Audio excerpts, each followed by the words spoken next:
Hello and welcome or welcome back. Today we're just going to be playing some more Killing Floor 1 and just talking about stuff. So, yeah, I'll stop rambling and we'll get right into it. Ooh, I like these maps. Thank y'all for chilling, by the way, as always. You know, I picked this map. I was like, I don't know if I've ever done this one. Now I recognize it. Now I recognize it. Not a bad map. I just can't remember. Usually when I play a map that I've already played, I'm like, oh yeah, I did this video. I talked about this. I can't remember what I talked about on this one. Dang it. That'd be cool if you can use this shit. Where the fuck is everybody? Oh. I'm like walking around just like, can I go here? Can I do that? I usually just circle around out here or like on the outside of whatever map and, you know, whatever's the best looping spot. Never really look around that much. Not when I'm recording, at least. I don't want to go through all that dead bullshit when I'm editing. Oh, come on. I thought I had that. Anyway. Wow. That's better, technically, than this one? I don't know. I got it. I pressed my mouse wheel button, and it pulls out best weapon. Whatever, you know. Whatever the game determines is your best weapon. And that's what it pulls out. Pulls out the starter shotgun. I guess. Oh. Anyway. Oh, shit. Fuck you, bro. Fuck you. Yeah, even in this mod, husks are just the most annoying motherfuckers.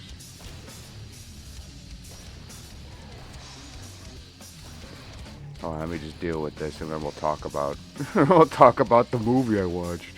Am I out of ammo with that bitch already? That's hilarious, not gonna lie. Oh, Sandy. Yeah. Anyway, watched a movie. First movie in a franchise that I believe, I don't know, probably only has like a handful of good movies and they ruined it. It'd be Hellraiser. I remember I talked about the remake last year at some time. I can't remember. But that one wasn't awful.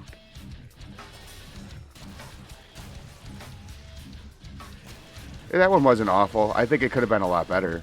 But, like, the lead chick was kind of dull and bland and didn't really fit the archetype of, you know, that character, really. But I had nothing against the actress, you know. It's just casting. But anyway, yeah. The first movie where you kind of didn't know what the hell was going on yet. And Pinhead wasn't even named Pinhead yet. And that was actually that was a fan thing. I don't even think What's Some Shit even made that up. I think that was just a fan thing. They just called him Pinhead lovingly. It's not like a bad thing. I think the creator actually hated it. Whoa. Pay attention. Oh shit. I hate that. Anyway, yeah, the first movie, I remember seeing that one as a kid and it was just like I didn't really understand it. It was just some like skinless guy in an attic ranting about shit. But you know, as I got older, you know, I gave it a real chance and it's actually pretty damn good. Well, it starts off with this dude, Frank. He's, you know, a degenerate. It's pretty much what I explain him as. And, you know, he's looking for, you know, new ways of getting off. Well, I don't know, for some reason there's always that mysterious Asian dealer of goods, right? In those old movies, you know, Gremlins and Hellraiser. Well, he was selling a box, you know, the puzzle box. And it shows Frank, you know, opening it up and then it kind of just flashes with some shit and then he's gone, right? That was the end of Frank. Nobody knew what happened to him. And what I mean by that is his old Frank got torn to pieces by BDSM demons. So he kind of got what he wanted, you know. He's like, oh, I can't bust a nut anymore because I tortured myself with, you know, infinite pleasures or whatever the fuck. I don't know how those people really are. I don't really know. I got a level of self-control. But anyway, It fast forwards a little bit. It's not that much time that goes by, I don't think. But the house that he did it in is a house that apparently his family owned, and he was like squatting in. I don't know, it was abandoned, and he was squatting in it. But his brother and his girlfriend move into the place, you know, because I don't know, I guess financial things, financial reasons. But you know, the brother's relatively normal. Like he's a normal, whatever, adjusted guy, and his girlfriend is like, you know, you find out that she was banging Frank. You know, she was in on the whole thing. She liked that stuff. She was corrupted by him pretty much. Like before they got married, it's found out that like Frank went to their house and introduced himself, and then you know he's just sexually aggressive. You know, like he's not really rapey, but you know he's or should I say that? Fuck you, YouTube. I don't really care. Nah, he is. Now that I think about it, he was kind of like he's assertive, right? You know, but yeah, he is a bit rapey. Sorry, I'm ooh baked as always. So, kind of. Oh come on. Yeah, maybe a thumbnail. Yeah. Oh my God, she got torn to pieces. But anyway, yeah. And in the meantime, like the guy has a daughter, and she's probably one of the better, what would you call them? Like 80s scream queen, whatever, slasher scream queen, final girl type shit, you know, horror. She's probably one of the better ones, in my opinion. But because she's kind of like this relatively innocent chick that kind of gets caught up into some shit. Like she's just a normal younger person, you know. I think she's probably early 20s. I really don't know, but she's just like a normal younger person, especially of the times. I can't remember when this movie came out. I think it was 80. I want to say it was 87. I'll look it up in a minute here, probably. I don't know, and put it on the screen at the same time, maybe. Yeah, it was 87, and it's funny because like I remember. I want to go back to what I was saying a couple of rounds ago because I'm an idiot. Was the fact that Clive Barker did not like the fact that like I'm pretty positive he didn't like the fact that the fans called the Hell Priest Pinhead, even though it was kind of like in a loving way, you know, because he's just a Hell Priest, right? He's that guy. That wasn't even his name in the credits of this movie. It's Lead Cenobite or something like that. So. It wasn't Hellraiser until a little bit after, and it was a fan thing pretty much. But anyway, where was I? The daughter, right? Probably. Come on. Should have just switched weapons, but nope. The daughter. Ooh, God, I hate Husk so much.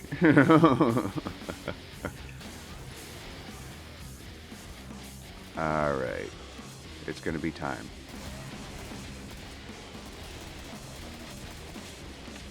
And you know what's insane about this? I got 11 grenades. Alright, well I gotta get back to the movie. It just makes me laugh. Like, I got a fucking shitload of grenades. Alright, the daughter, I think. I mean, she comes to like visit to see the house, and I can't remember exactly what it was. She was gonna see the dad and see her father, you know. And the mother, I don't know how she died, but she's not in the picture, and that's why, you know, he's got this new wife that's not her mother. All right, let's bang out the rest of this movie like Frank banged out his brother's wife. Very sloppily. But anyway. Yeah, so he's moving, so they're moving their shit in. They cleaned up the place, they're moving the shit in. The wife goes upstairs to in the attic area where Frank did his ritual and he died, and like there's like no evidence of him or whatever. But then as the husband's bringing up a mattress with some movers, he gets his hand caught on a nail, like ooh, fucker, dude, you see that? He just you cunt. Anyway.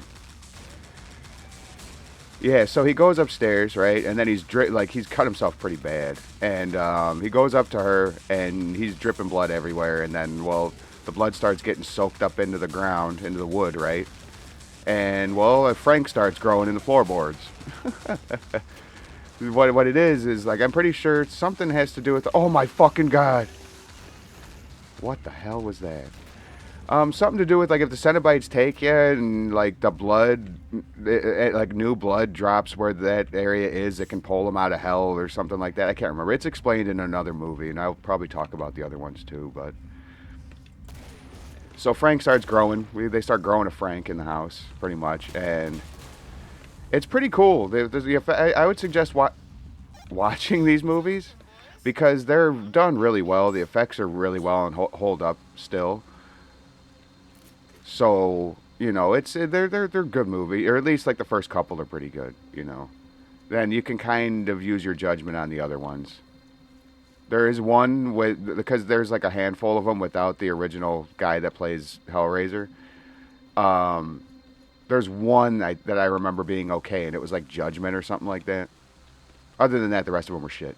But I think there's also a couple of them that with him in it that are kind of just desperate. I don't know. I remember one reminded me of like what was that Halloween one with Coolio or some shit, whoever that was. So now what has to happen is that the girlfriend is going to start feeding him people so he can keep growing, right? But he can't grow his skin back. They don't know that yet. So yeah, hold on. Is he not dead? Okay. Now he is. I don't know where I am right now. I probably might have just fucked myself, but that's okay. No, I didn't.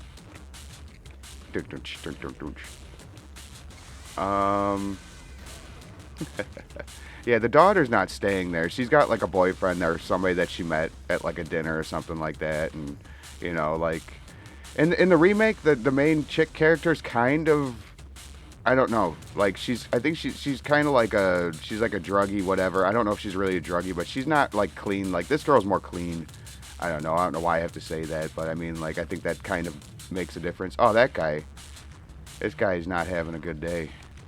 Oh, shit.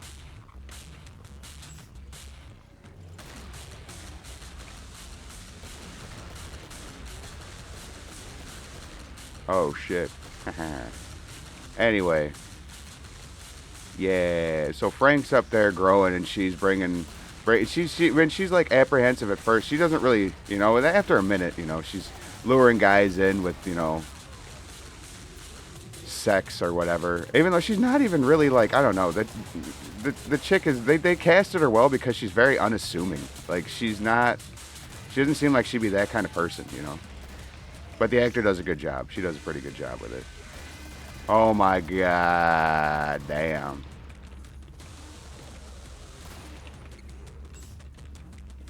All right. Keep saying that. Well, eventually the daughter finds Frank, and he like starts talking all this shit to her. Like he's a creepy fucking guy. She sees her stepmom or whatever bringing a man in the house, right? She's like walking past the house or going to visit her dad. I don't know what she was doing, but she was outside the house and she saw her doing her thing, and she thought she was cheating, right? That's what you're gonna think. Well, she's feeding Frank to get him to, but she goes into the attic and, Frank is there and he's creepy as fuck to her. Like you can, like, there's like maybe he did things to her as a child maybe and it's repressed. I have no idea, but I think that's kind of what I get out of it. He's a fucking asshole. But, eventually she gets the box, from him, and she, throws it out a window and then she retrieves it. And then she gets locked up. Then she escapes because she figures out the puzzle box. And Hellraiser pretty much, the Hell Priest and the demons pretty much, or Cenobites pretty much just get her, break her out, essentially, because she figures out the box and then, they're like, we're going to take you and we're going to have fun with you. Well, Frank got out and I can take you to him if you let me live type of thing, And, well, they kind of agree to it. Kind of.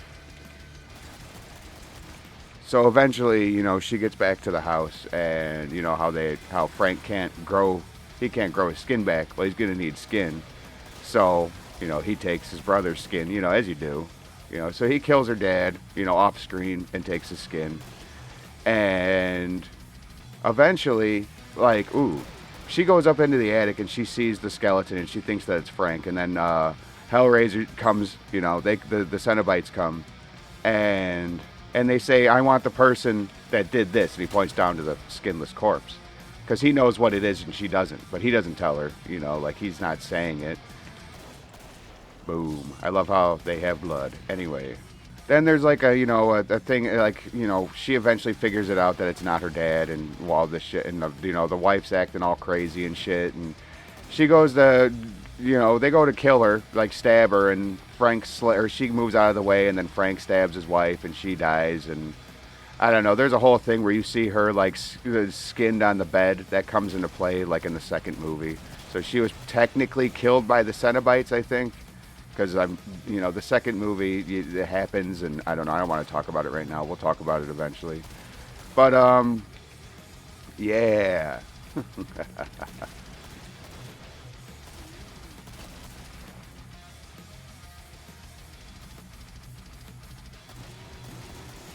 Yeah, so there's like a pursuit, and like she's trying to get away from Frank, and eventually the Cenobites get him in the attic, and they stretch his face. They stretch him out, and she's in her dad's skin, mind you, right? So it hits a little bit harder from her point of view. You know what I mean? But that just like adds to the bits, and then like, you know, he makes a face. What is it? It says and Jesus wept or something like that. There's a lot of like, you know, demonic shit in this. You know, I love Hellraiser. We've got such sights to show you. I think that's what it was. That's such an iconic line. But anyway, like then they renege on the agreement that was kind of an agreement of like she'll give him Frank if they leave her alone. Well, they weren't going to, so she goes around with the box just kind of dispatching him, you know. I love the Cenobite design is just awesome. I don't know. I've always enjoyed it. The female's fucking creepy. She's got the throat open, you know, and then you got the fat boy. And Chatterer is just iconic. And you would, Chatterer is not what you would think, too, if you go into, like, the origins of these characters, right?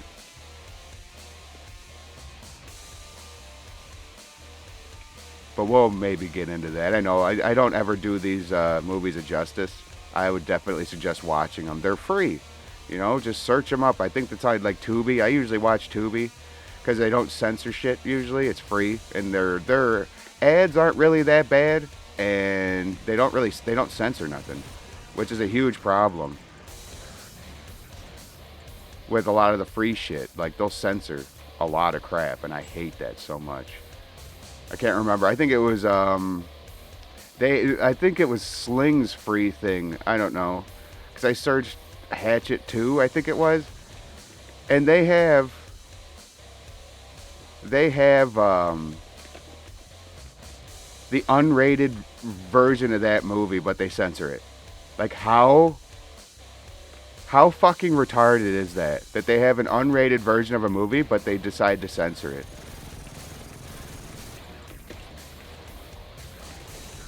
Fucking cocksucker. Aww. Yeah, got your ass. Well, if you stuck around this long, I really appreciate you. Yeah, I know. I never do these movies a justice. I don't know. This one's also an older one, so I don't really feel. I know I should treat them all the same because not everybody watches these movies. But for some reason, with like older movies, especially, I kind of feel a little bit more. I don't know. Not so obligated. I don't know. I'm not really that detailed to begin with because I do really want people to watch these movies because they are enjoyable. You know, like you got it's one of the better forms of escapism. Movies and horror movies always they just hold like I don't know, I guess special place in my heart. I grew up with all of these, so you know, being fucked with as a kid by family and whatnot, you know, and then it just grew into liking them all. I don't know, like I gave Hellraiser a shot again as an adult because like I said, as a child I didn't really get it. Like I thought that they were cool designs and shit, but I just never understood it. Right, you're a kid, you don't really get the whole fucking BDSM undertone shit, whatever. You know, and especially like the more intricate demonic whatever crap, you know. But as I got older and I watched it again, I'm like, okay, I understand it a bit more now. I watched the first movie and the second movie, and then I think I want to say the third movie is the one. I'm not even going to speak on it because we'll talk about them. I don't know. I'll watch them probably. You know, at least the good ones, maybe the bad ones too, and just maybe watch them all the bad ones and do just like one video shitting on all of them, or do a video on each of them shitting on all of them separately. I don't know, but I know that they're not that good. There was one specific, I think a couple of them actually. This is the story, but one of them specifically wasn't a Hellraiser movie. But then the fucking director somehow got the rights, or the whatever, whoever made the movie or made the script, got the rights for Hellraiser, and then decided to just throw the fucking, branding on it, the Hellraiser branding on this generic shitty movie. And like, yeah, that's happened a lot, so I believe it. But anyway, I'll let you get on with your day or night. If you would just please consider doing all the things that YouTube likes and that I appreciate very, very much. Thank you so much for hanging out. It really does mean the world to me. I know I say it all the time, but I really do mean it. I appreciate you guys so much. But anyway, you have a good one, and I will catch you on the next one.